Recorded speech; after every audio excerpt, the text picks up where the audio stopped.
उतना होगा।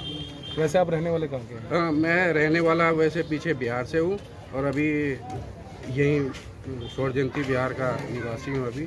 तो बिहार में भी तो सरकार बीजेपी की है, वहाँ भी रोजगार नहीं है? सर बिहार में बिल्कुल रोजगार नहीं है। ये जो इनका सरकार बनाने का तो एक अजीब सा तरीका है सर। अगर विधायक या एमएलए जीतेंगे नहीं ना, फिर भी ये सरकार बना लेंगे, क्योंकि इनके पास पैसा है। पैसे के दम पे ये कुछ भी कर लेंगे। ये अभी कह रहे हैं 400 पार। ये तो अभी सिचुएशन चल रहा है, महंगाई, बेरोजगारी, इस हिसाब से। अच्छा, जैसे अब आपने ईवीएम की बात करी जी, काफ़ी लोग हैं ईवीएम पे जो है उठाते हैं सवाल जी, ईवीएम में कुछ ना कुछ गड़बड़ है जी जी। आपसे हम थोड़ा सा ये जानना चाहेंगे कि जहाँ पे ईवीएम बनी, जिस कंट्री में बनी, वहाँ पे भी बैन है जी बिल्कुल। और यहाँ पे भी जो है मौजूदा सरकार में भी एक सुप्रीम कोर्ट के अंदर एक एप्लीकेशन दायर की गई थी कि वीवीपैट की जो पर्चियाँ होती है उसका जो मिलान है वो 100% किया जाए, लेकिन हाई कोर्ट में जो है वो भी जो है रिजेक्ट कर दी गई और पब्लिक के खूब कहने पे, विपक्ष के कहने पे भी ईवीएम में ये बदलाव नहीं लाया गया। तो इस बारे में क्या कहें? सर सारा तो जो भी मिशनरी है इनके हाथ में है सर। ये हर चीज़ बदल देंगे सर, ये सबको खरीद लेंगे। जैसे अगर कोई ऑफिसर नहीं सुने, अगर कोई आप नहीं सुन रहे हो या कोई और आदमी अगर कुछ बोल देना, कोई विपक्ष का नेता, तो ईडी और सीबीआई लगा करके उनको मुंह बंद कर दिया जाएगा या तो उसको जेल में बंद कर दिया जाएगा। आम जनता को क्यों भड़का रहे हैं 400 पार? यही नीति है। अगर ऐसे नहीं तो ऐसे तो बोल के तो जीतेंगे ये। तो कहीं ना कहीं जो इनकी गवाहियाँ, जो इनकी स्पीचें आती हैं ईवीएम को लेके 400 पार, तो कहीं इसी बात का तो डर नहीं है कि ईवीएम में कहीं ना कोई सेटिंग है जो इतनी ये जो है कॉन्फिडेंस से कहते हैं? बिल्कुल, जब 400 पार है तो ये चुनाव क्यों करवा रहे हैं सर? ये फिर इतना घूम के मतलब हर जगह जाके प्रचार क्यों कर रहे हैं? जब 400 पार है तो घर बैठ जाओ आराम से। सरकार तो इनकी बननी है। तो ये जो पब्लिक है इतना सारे मूर्ख नहीं है सर, सब समझते हैं। तो इस बार इनको पता लग जाएगा 400 पार है या 4 पार है। ये इस बार समझ जाएंगे सर, क्योंकि पब्लिक बहुत जागरूक हो चुकी है और सब समझ चुकी है। इनके 10 साल से जो जितने भी ये वादे किए ना झूठे, ये सब अभी इस बार दिखाई दे देंगे। लोग जुमलेबाजी बहुत करते हैं तो सर ये तो जुमलेबाजी तो सारा दुनिया हर चीज़ में जुमलेबाजी। इसका खुद नेता जो वरिष्ठ नेता है वो कहते हैं कि ये तो हमारा जुमला है। अभी पिछले दिनों पर आ रहा होगा न्यूज़ चैनल पे बैठ के आज तक पे कह रहे थे अमित शाह 15 लाख, ये तो सारे जुमलेबाज। अच्छा सर ये बताइए, मोदी जी ने 2 करोड़ रोजगार सालाना देने का वादा किया हर साल, फिर आपको नौकरी क्यों नहीं मिली? अब पता नहीं, एग्ज़ाम भी हमारे जो भी होते हैं वो भी सारे कैंसिल हो जाते हैं या लीक हो जाते हैं कहीं। मतलब हमें पता है, जैसे हम सेंट्रल एग्ज़ाम देके बाहर निकलते तो हमें पता चलता है कि हमारा पेपर लीक हो गया। अब युवा क्या करे? तैयारी करते हैं, हमारी तैयारी तो व्यर्थ जा रही है। अब युवा क्या करे? फैक्ट्रियों में जा रहा है, 10-10 हज़ार रुपये नौकरी कर रहा है इतना पढ़ने के बाद। नौकरियाँ कहीं है नहीं, बेरोजगारी है। पेपर लीक की समस्या आपके लिए कितनी बड़ी है? इससे आपको क्या फ़र्क पड़ता है? बहुत फ़र्क पड़ता है पेपर लीक की समस्या से, क्योंकि हम लोग इतनी मेहनत से तैयारियां करते हैं और फिर हम सेंटर पे पहुंच जाते हैं, फिर अपनी मेहनत के पेपर देते हैं और बाद में बाहर आके पता चलता है कि पेपर लीक हो गया। तो ये हमें इससे बहुत बड़ा इफेक्ट पड़ता है हमारी तैयारियों पे और हमारी मेहनत पे। अच्छा, जैसे कांग्रेस ने अभी मैनिफेस्टो अपना जारी किया है, उसमें उन्होंने ये कहा है कि कांग्रेस 30 लाख सरकारी नौकरियां दे रही है, खाली पदों पर नियुक्ति की जाएगी। इसे कैसे देखते हैं? उनके मैनिफेस्टो के अनुसार देखा जाए तो एक तरीके से अच्छा मैनिफेस्टो है उनका, जो उन्होंने मतलब युवाओं के बारे में सोचा है और शिक्षा के बारे में सोचा है। ये अच्छा मैनिफेस्टो है। अच्छा, जैसे अभी आपको नौकरी नहीं मिली है, आपका नुकसान हुआ, घर पर माहौल कैसा है? आपके जीवन में क्या असर पड़ा इस चीज़? माहौल तो बहुत वैसा ही है। पैसे मतलब अर्निंग भी ढंग से नहीं हो पा रही है। अब 10,000 में आपको आज के टाइम में कुछ नहीं हो पा रहा है। मतलब फैक्ट्रियों में काम कर रहे हैं इतना पढ़ लिखने के बाद, बेरोजगारी तो है। तो इस बार क्या देख रहे हैं, बदलाव आएगा? हाँ बिल्कुल बदलाव आना चाहिए, चेंज होनी चाहिए। अच्छा सर ये बताइए, मोदी जी ने 2 करोड़ रोजगार सालाना देने का वादा किया था, फिर नौकरी भी नहीं मिल पाई। नहीं, सालाना जो रोजगार उन्होंने कहा था ना 2 करोड़ का, ये तो अडानी और अंबानी के लिए दिया था, युवाओं के लिए दिया नहीं। अगर युवाओं के लिए क्या होता ना तो आज युवा रोड पे और परेशान कर रहे होते जगह जगह ना। जैसे यूपी में देखा होगा, लोग गए थे एग्ज़ाम देने, पेपर लीक हुआ, डंडे गए, तो आज वो लोगों को नहीं देते। अच्छा, पेपर लीक की समस्या आपके लिए कितनी बड़ी है? तो इससे आपको क्या फ़र्क पड़ता है? समस्या बहुत ज़्यादा है। रोज़ मतलब हर साल एक बच्चा कुछ नहीं है रोजगार की समस्या ठीक है ना, लोग बाग घर की तरफ जा रहे हैं, 8-10 हज़ार रुपये में काम कर रहे हैं, घर चलाना बहुत मुश्किल हो गया इतनी महंगाई को लेकर। और अगर 10 साल तक सरकार रही है, 10 साल में अगर एक बार वैकेंसी निकाल के पेपर लीक करते हैं तो आगे कंपटीशन वो डबल हो जाता है। एज लिमिट हर साल एज लिमिट निकल जाती है, जिनकी खुद की मोदी साहब की जो एज है 65 प्लस है, और अब 23-24 साल के बंदे अग्निवीर पाप करके 2-3 साल में फिर वो घर बैठ जाएंगे। फ़ायदा क्या हमारी जो यूथ है, यूथ तो बर्बाद हो जाएगा। कांग्रेस जो है हर साल 3 लाख नौकरियां देने का वादा कर रही है अपने मैनिफेस्टो में, तो ये कैसे देंगे? कांग्रेस ने तो सर पहले भी नौकरी दी थी, कांग्रेस ने पहले भी सरकारी नौकरी लगाई थी, पर इन्होंने तो सरकारी जो राष्ट्रीयकरण का उनका प्राइवेटाइजेशन कर दिया, उससे तो काफ़ी नुकसान है। इन्होंने जो मैनिफेस्टो निकाला, कम से कम इन्होंने अपना मैनिफेस्टो निकाला, उसे ही लिखित में दिया, उनकी तरफ मुँह पे उनकी तरफ भाषण तो उनके खड़े होकर कि यहाँ भाई 15 लाख रुपये आएंगे, हर साल 2 लाख या 2 करोड़ नौकरियाँ निकलेगी, ऐसा कुछ उन्होंने मैनिफेस्टो दिया। कल को अगर ये उस चीज़ को नहीं भी कर पाते, हमारे पास प्रूफ रहेगा कि हम उनके पास जाके दिखा सकते हैं कि तुम्हारे मैनिफेस्टो ये था। अब हम इनको क्या करें, इनके आगे वीडियो क्लिप लेके तो जा नहीं सकते, हम नहीं जा सकते ना। इनका मैनिफेस्टो है, हम जाके हम इनको दिखा सकते हैं कहीं भी कि भाई तुम्हारा मैनिफेस्टो ये था, तुमने ये ऑप्शन रखे थे, इसमें तुमने क्या पूरा किया क्या नहीं किया, हम खुल के कह सकते हैं। अच्छा सर ये बताइए, नौकरी ना मिलने से आपका नुकसान तो हुआ है, घर पर क्या माहौल रहता है, आपके जीवन में इसका क्या असर पड़ा है? सर इसका असर घर पे क्या, घर वाले तो यूँ कहते हैं जी ऐसा है, पढ़ाई लिखाई नहीं करनी थी, पढ़ाई लिखाई तो घर वालों में कुछ नहीं है, 2-3 लाख रुपये आराम से लगता है। 12वीं के बाद बंदा कोशिश करता है चलो 12वीं करने के बाद ना हम सिविल की तरफ मतलब जाते हैं, जॉब सरकारी पुलिस मतलब विभाग में, पुलिस की हो गई, रेलवे की हो गई, आर्मी की हो गई, तीनों विभाग में किसी में वैकेंसी नहीं निकली। रेलवे सबसे बड़ा स्कोप होता है जॉब का, रेलवे भेज दिया इन्होंने, ठीक है। फिर उसके बाद आती है आर्मी की, आर्मी में किसान और गरीब तक का ही बच्चा जाता है, कोई बिजनेसमैन बच्चा नहीं जाता है, ठीक है।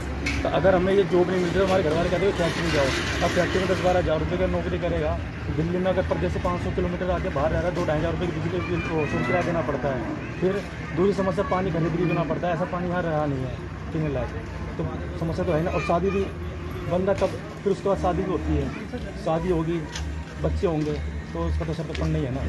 अच्छा जैसे बेरोजगारी सबसे बड़ा सवाल तो बेरोजगारी का, अगर बेरोजगारी नहीं होती, अगर बीजेपी काम को लेके वोट मांगती है ना तो राम को बीच में ही लगती है, ठीक है। या तो तुम राम को, उनका पहले तो उनको काम मिल गया 10 साल के अंदर, इसीलिए राम को बीच में ला रही है। उनको पता है कि यहाँ पे भारत के अंदर ना हिंदू की जनसंख्या ज़्यादा है, बेवकूफ़ बना लो, बहुत सी बोली संख्या हमारी भारत की। अंग्रेज है उन्होंने भी ये करा था, तो दूसरे वो तो चले गए, ये काले रह गए, अभी नहीं भी भगाना पड़ेगा। अच्छा जैसे आप परेशानियाँ बता रहे हैं, जो दिक्कतें हैं, अगर ऐसा ही सब कुछ चलता रहा तो भविष्य में आप देश को और अपने आप को कहाँ देखते हैं? सर देश बचाने के चक्कर में तो अब महागठबंधन ने सपोर्ट देना है, जो संविधान के नहीं है, ये लोग तो संविधान के खिलाफ हैं, तो संविधान रक्षक हैं, ये तो संविधान रक्षक हैं। इन्होंने संविधान पर रख के जो कसम खाई थी, किस आधार पे संविधान के हितैषी बने हुए, जब अभी इन्होंने आपका सांसद जो विपक्ष के जो लोग थे, जो आवाज़ उठा रहे थे, इन्होंने उनको बाहर कर दिया। संविधान के तो खिलाफ था ना, तो मेरा भी राइट बनता है, चाहे कोई भी हो, मैं उसके खिलाफ बोल सकता हूँ, ये संविधान हमें ताकत देता है। इन्होंने संविधान की धज्जियां उड़ा रखी हैं। बिल्कुल सर, इनका बस चले तो इंजीनियर को फेल करते हैं आने वाले टाइम में। हम तो संविधान, अगर संविधान ही नहीं रहा तो हम भी नहीं रहेंगे हमारे देश में, हमें पता है। तो अभी नए युवाओं को, लोगों को क्या कहना चाहेंगे कि चेहरा देख के वोट देना चाहिए या मुद्दों पे देना चाहिए? युवाओं को सर मुद्दों पे वोट देना चाहिए। पहला तो मुद्दा हमारा ये देना चाहिए रोजगार। युवाओं को रोजगार नहीं मिलेगा तो क्राइम बढ़ेगा। आजकल छोटे मोटे क्राइम है, पहले क्या होता था, क्राइम होता था छोटे छोटे, कई बाइक कई कुछ नहीं था, छोटे चोरी होती थी। अब क्या होता है, पूरी गाड़ी गायब होती है। पढ़े लिखे चोर हैं, जो रोजगार तो है नहीं, पढ़े लिखे चोर बैठे हुए पूरी गाड़ी गायब कर देते हैं, कल तो स्टॉक चुरा लेंगे। तो जैसे ये ऐसे चोरों की सिचुएशन होती जा रही है। और हाँ एक बात और, ये कह रहे हैं इनका बहुत बड़ा एक वो था नारा, बेटी बचाओ बेटी पढ़ाओ। हमारे देश की जो बेटियां मेडल लेके आई थी, इन्होंने धरना प्रदर्शन करा था जंतर मंदिर पे, इन्होंने घसीट की पिट्टी, वो घसीट की पिट्टी। जब ये लड़कियां वहाँ अपना प्रदर्शन करी तब इन्होंने कहते जाट की बेटियां हैं, या तो जाट की थी या हिंदू की थी। मुझे पहले तो इनसे पूछना चाहिए जाट की थी कि हिंदू की। या अगर दलित अगर मांग करता है तो उसको कह देते हैं कि भीमते हैं। जाट अगर प्रदर्शन करता है तो नहीं, अगर कोई हिंदू प्रदर्शन करता है तो उसको कहते हैं जाट है। ऐसे ही पंडित अगर कहीं प्रदर्शन करता है, देखना भाई पंडित अच्छी गला तो कहते हैं ब्राह्मण है। तो इन्होंने फूट इन लोगों ने डाली है।